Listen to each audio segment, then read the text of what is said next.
Ini sebenarnya apa yang terjadi Nah, sebenarnya? memang karena memang ada unsur bisnis di sini. Jadi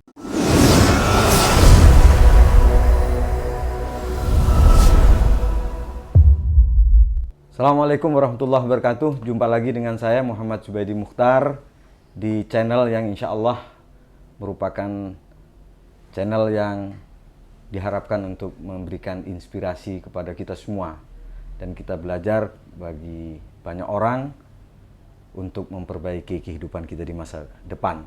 Dan di tengah-tengah kita sudah hadir Ibu Ketua Komisi D DPRD Kabupaten Jombang, Ibu Erna Kuswati, Sarjana Ekonomi. Assalamualaikum Bu Erna. Waalaikumsalam warahmatullahi wabarakatuh. Nah, hari ini sahabat saya yang saya kagumi, hari ini kita akan membahas satu isu yang menarik secara nasional maupun di Jombang hari ini, bahwa program pengaman sosial atau social safety net yang berupa program BPNT, jadi bantuan pangan non tunai. Nah, ini banyak info yang merupakan kritisi dari masyarakat. Ini Bu Erna, sebelum kita bicara soal BPNT, kalau kita browsing di googling ya, di Google, yang muncul kalau kita ketik BPNT Jombang, misalnya saja kita googling di Google, kita browsing, kita ketik BPNT Jombang, yang muncul itu banyak kritik dari media. Contohnya adalah ini kabar Jombang, oknum pendamping BPNT di Tembelang diduga jadi supplier. Kemudian sengkarut program BPNT di Jombang oleh oknum pendamping. Kemudian klik ID, penyaluran BPNT di Jombang diduga langgar aturan. Dan seterusnya, ini banyak sekali. Ketika kita ketik dan googling BPNT Jombang, informasinya miring semua ini. Iya, banyak sekali masalah. Dan yang terbaru ini baru kemarin beredar bahwa Bu Risma menyoroti khusus tentang BPNT Jombang. Oke, sebelum kita bicara soal itu, sebenarnya apa sebenarnya program BPNT itu? Program bantuan bantuan pangan non tunai. Itu biar masyarakat tahu persis itu. Seperti apa itu? BPNT itu sebenarnya dulu itu adalah bantuan rastra.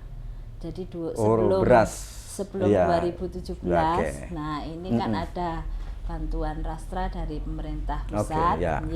Kemudian di 2017 itu berubah menjadi bantuan sembako. Sembako itu. Jadi BPNT itu mulai 2017. Oke. Nah, terus kemudian karena ini memang pemerintah pusat itu mengharapkan program ini itu supaya bisa dirasakan oleh masyarakat yang ada di seluruh desa di seluruh Indonesia. Nah, ini bahwasanya program ini kemudian untuk pengawasan atau kontrol, nah ini dibuat non tunai seperti itu dengan bank penyalur Himbara itu. Jadi bank penyalur, kemudian bank penyalur itu bank pemerintah ya? Iya, bank pemerintah. Kemudian langsung ke agen. Jadi program ini program pemerintah pusat kan ya? Program pemerintah pusat yang yang bertanggung jawab yaitu Kementerian Sosial. Kementerian Sosial, Kemensos RI kan ya? Kemensos RI. Jadi BPNT itu memang pemerintah pusat ini mengharapkan bahwasannya penerima program atau KPM ini memang yang betul-betul membutuhkan, seperti kebanyakan itu lansia, janda lansia, dan juga apa namanya, Itu kriteria penerimanya itu ya. kriteria penerimanya. Jadi janda lansia, kemudian ibu rumah tangga yang menjadi kepala keluarga. Ya. Nah ini ada juga yang apa namanya, kepala rumah tangganya laki-laki tapi memang betul-betul miskin, seperti itu. Jadi BPNT ini program Perempuan. basis penerimanya Perempuan, itu perempuan ya. Nggih. Oke. Jadi memang diharapkan lansia-lansia itu supaya nantinya bisa mendapatkan gizi. Itu perorangan apa penerima? Perorangan KPM. Jadi apa namanya? ya kelompok Kelompok keluarga penerima manfaat. Keluarga penerima manfaat. KPM ya. Jadi per keluarga. Oh, per keluarga ya, bukan per orang kan? Bukan per orang. Oke. Jadi itu yang masuk di ini dengan kriteria tadi, kepala keluarganya yang perempuan, lansia, kemudian terus ini miskin. Apa namanya? Ibu hamil. Ibu hamil. Biar nantinya itu apa namanya, bisa mendapatkan gizi yang terpenuhi dan juga untuk pencegahan stunting. Oke. Memang program dari pemerintah ini sangat bagus karena apa ya? Ada unsur bisnis, ya. Jadi ini yang membuat. Jadi program itu sebenarnya dari pemerintah pusat kepada pemerintah daerah, kepada daerah kan gitu. Ya, betul. KPM penerimanya, keluarga penerima manfaat kan begitu. Ya, betul. Ah, peran pemerintah daerah sekarang apa sebenarnya? Peran pemerintah daerah yaitu di sini langsung untuk BPNT ini dihandle oleh Dinas Sosial. Oh, pelaksana di lapangan itu adalah Dinas Sosial gitu. Sosial. Nah, di sini nantinya Dinas Sosial ini apa namanya, untuk apa ini memberikan program ini kepada masyarakat yang sudah masuk dalam data terpadu kesejahteraan sosial atau DTKS itu. Oke. Berapa jumlah DTKS kita yang menerima BPNT itu? Kalau di Kabupaten Jombang ini setelah ada pengurangan kemarin itu banyak sekali, ada pengurangan, ini sekarang 90.000 sekitar segitu. 90.000 KPM, keluarga penerima manfaat itu. 90.000 ya. Jadi ini se-Kabupaten Jombang ya. Se-Kabupaten Jombang. Yang dengan basis per keluarga itu. Itu dana itu dari pusat. Iya. Karena ini bantuan pangan non tunai itu kan, itu mekanismenya seperti apa? Mekanisme pelaksanaan dari bantuan pangan non tunainya itu seperti apa? Nah, ini kan mekanismenya seperti apa itu? Dari Kementerian Sosial. Nah, ini kan menunjuk bank penyalur himbara itu ya, himbaran. Jadi itu nanti yang bertanggung jawab untuk apa namanya, untuk rekening. Jadi nanti dari Kementerian yang 90 itu 90.000 KPM itu harus apa namanya, membuka rekening di bank penyalur yang ditunjuk. Kalau di Jombang bank apa itu? Bank BNI. BNI ya. Ya. Jadi itu nantinya supaya nantinya ini saldo yang dari Kementerian Sosial itu nantinya bisa masuk ke rekening masing-masing KPM melalui KKS atau Kartu Keluarga Sejahtera. Kemudian uang yang sudah di rekening KPM itu karena ini non tunai, ini kan tidak bisa diambil uang kan? Nggak bisa kan gitu. Nah, ini gimana caranya? Nah, nanti pangannya untuk cara mendapatkannya gimana? Ini nanti harus apa namanya, ditukarkan ya, untuk dibayar melalui agen e-warung. Oh, elektronik warung itu yang melayani KPM itu ya. Jadi ini yang nantinya akan memenuhi bahan bantuan pangan non tunainya Iya, itu betul. gitu. Jadi uang tidak pernah nyampe atau Tidak sampai ke tangan KPM, tetapi Iya. barang yang dibeli melalui e-warung itu E-warung gitu. itu. Barangnya apa saja ini di e-warung itu? Ini untuk pencairan yang Yang kemarin, yang bulan Mei Yang bulan Mei ya? kemarin, nggih. Ini kan tiap bulan kan ya? Tiap bulan, ini bisa berubah-ubah. Tiap KPM berapa ribu? 200.000. 200.000. Mulai tahun 200.000 ini mulai Maret 2020. Maret 2020 yang Ya, kalau dulu itu kan yang 2017 itu sampai Desember 2019 itu besarannya 110. Oke. Jadi per KPM hari ini 200.000 ya. Ya. Yang itu langsung dibelanjakan oleh KPM Ya, ke keluarga penerima manfaat di e-warung masing-masing. di warung masing-masing. Oke. Sekarang e-warung itu sekarang yang dikritik banyak orang itu kan bahannya banyak masalah. Ya, Pensuplainya pendamping segala macam. ya, Sampai Bu Risma kan ngamuk-ngamuk ini. ya. Ini sebenarnya apa yang terjadi Nah, sebenarnya? memang karena memang ada unsur bisnis di sini. Jadi kan Unsur bisnis. standar harga kan memang sudah ditentukan dari Oh. sana.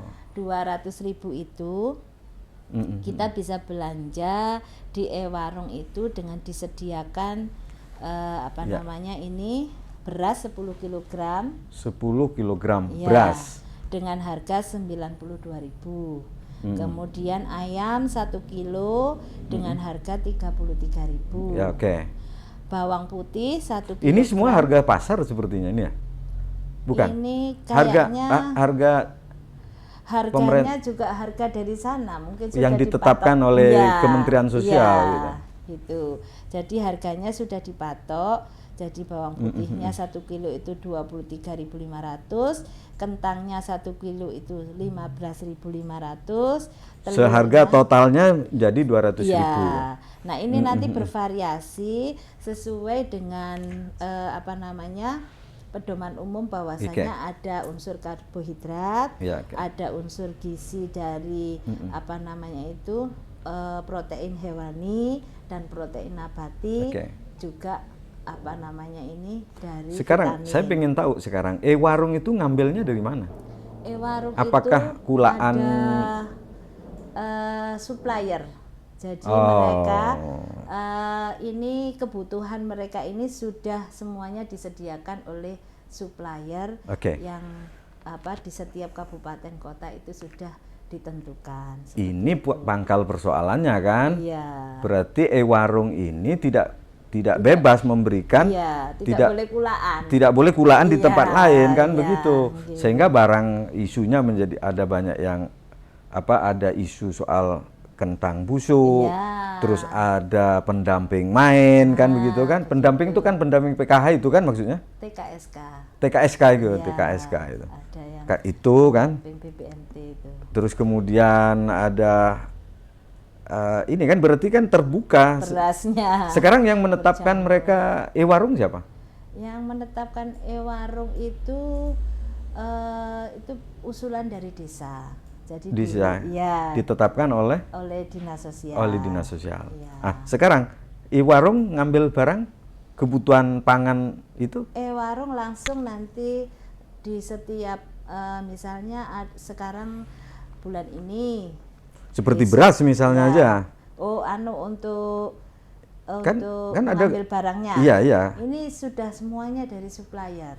Siapa supplier itu? Nah, ini yang ditentukan supplier yang ditentukan oleh ini Oke. Oke. Kita sendiri juga nggak tahu. Saya membaca pedumnya itu. Iya. Kan di samping tadi yang sudah panjang lebar diceritakan oleh Bu Ketua, Iya. bahwa BPNT ini bantuan pangan non tunai ini adalah untuk menyiapkan, Iya. memastikan bahwa masyarakat, terutama keluarga miskin itu mendapatkan perlindungan ketahanan pangan kan begitu, Iya, dan betul. dan nutrisi yang Iya. cukup kan begitu. Iya, gizi Ini oke, ini Oke, setuju. Tetapi juga di dalam pedum yang saya baca itu, di browsing saya itu, ternyata juga untuk mendorong pertumbuhan ekonomi daerah kan begitu kan. Ya. Kalau saya hitung-hitungan ini Bu, Ya. Bu Ketua, saya hitung-hitungan kalau 90.000, Iya. 90.000 Dikalikan 200. 200 Iya, itu 200 berarti ribu. setiap bulan itu transfer dana dari Kemensos ke Jombang 18 dan kabupaten miliar. berarti 18 miliar. Iya, betul. Setahun berarti kali Kali 12. 12. Iya. 200 berapa itu? 216 kan? Iya, betul. 216 miliar. Iya. Iya. Wah, itu siapa sih yang main di balik di balik suppliernya, di balik BPNT ini? Makanya itu. Makanya kan begini. Saya pernah belajar soal ini, mengapa di beberapa daerah itu menggunakan Gapoktan dan BUMDes.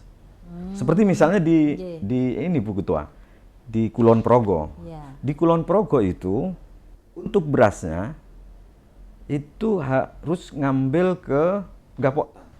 Oh, jadi yang Jadi suppliernya Gapoktan. ya, Bupati membuat keputusan di SK kan ada 100 Gapoktan se-Kulon Progo Iya. yang memiliki kemampuan dan ketersediaan beras untuk melayani kebutuhan beras pada program BPNT itu. Iya. Ini kan berarti kan langsung kepada petani, Iya. langsung kepada ini. Iya. Harusnya memang seperti itu untuk mendorong pertumbuhan ekonomi. pertumbuhan ekonomi. Belum di kita setiap bicara desa. daging loh Bu. Iya. Daging berapa tadi harganya? Daging 33. 33. Kalau kalikan 90.000 KPM, Iya. itu kan duit yang besar sekali. Sangat besar sekali. Itu telur, masih ada telur Iya, segala macam kan. Sangat besar sekali, makanya Ada ndak usul dari kawan-kawan di DPRD, bagaimana pemerintah kabupaten ini paling tidak bisa niru Kulon Progo lah, bahwa BPNT ini digunakan untuk mendorong pertumbuhan ekonomi dengan menetapkan seperti Gapoktan, BUMDes, ya pengusaha menengah kecil di kecamatan-kecamatan ini menjadi suppliernya. iya betul. Yang tadi saya tanya, suppliernya siapa? Kita enggak tahu semua ini. Lah iya. Lah, kan lebih baik kan begitu. Jadi Iya, bupati menumbuhkan pertumbuhan ekonomi. Menurut saya ekonomi ini di setiap ya, betul. desa itu. Karena ada 18 miliar setiap bulan yang bisa kita gunakan untuk mendorong pertumbuhan ekonomi. Betul. Nah, ini kalau saya misalnya ini berandai-andai. Kalau saya misalnya Bupati Jombang ya, saya pakai BUMDes sama Gapoktan itu untuk memenuhi kebutuhan beras kan gitu, BUMDes untuk memenuhi kebutuhan daging, telur.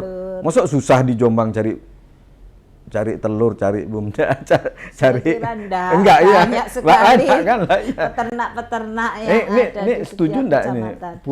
Bu Erna sebagai ketua komisi?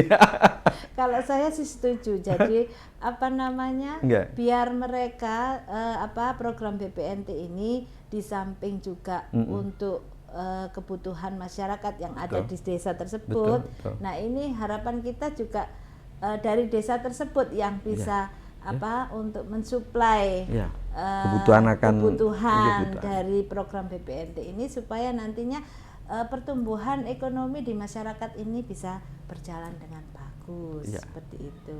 Jadi saya doakan jenengan yang jadi bupati aja lah. Bisa aja ini Pak Ketua Fraksi. Jadi lah ya, 216 miliar itu. Iya, banyak sekali. Kita hitung-hitungan ya itu lumayan kan, itu ada pemerataan kepada masyarakat ya gitu. Saya pikir ya memang mungkin kepada Bupati Jombang untuk mengambil langkah kebijakan bagaimana BPNT ini menggunakan kelembagaan seperti Gapoktan, BUMDes, dan pengusaha kecil di tingkat kecamatan memenuhi kebutuhan sebagai supplier supplier dari kebutuhan program BPNT. Saya pikir Bisa, di Bisa. Kulon Progo bisa, mengapa Iya. kita tidak bisa kan Insya gitu. Allah bisa itu. Asalkan ini yang main di belakangnya ini Iya. nggak usah terlalu dihiraukan lah. Oke, saya kira terima kasih Bu Yeay, Erna, Ketua Komisi D yang berkesempatan hadir bersama kita di channel Inspirasiku. Dan terima kasih Bu Erna, dan sampai jumpa di tema yang lain. Assalamualaikum warahmatullahi wabarakatuh.